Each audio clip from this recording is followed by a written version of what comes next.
महाराष्ट्र सरकार पूर्णपणे निर्लज्ज झालेलं आहे। आता लोकशाहीकडून हुकुमशाहीकडे त्याची वाटचाल सुरू झालेली आहे। याचं जिवंत उदाहरण म्हणजे विठ्ठल कांगणे सर। या असल्या चांगल्या व्यक्तिमत्वाला हे सरकार गालबोट लावत आहे।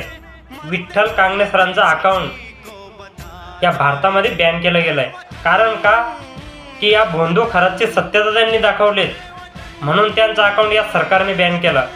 हे सरकार पूर्णपणे संविधानाचा अपमान करत आहे।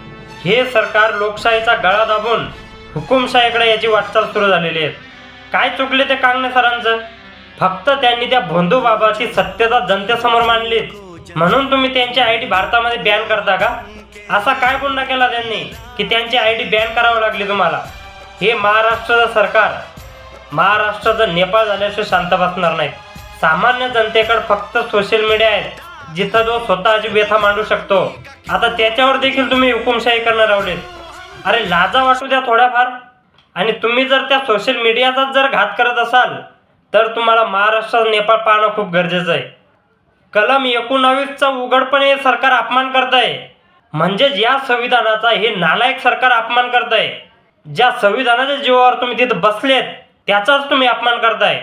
आणि संविधानाचा अपमान म्हणजेच डॉक्टर बाबासाहेब आंबेडकर यांचा तुम्ही अपमान करतायत। जिथं सामान्य जनता स्वतःची व्यथा मांडतो त्याच्यावरच तुम्ही आज घात करतायत।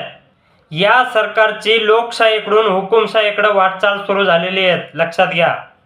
आणि याचं जिवंत उदाहरण आहे विठ्ठल कांगणे सरांची आयडी सस्पेंड करणं।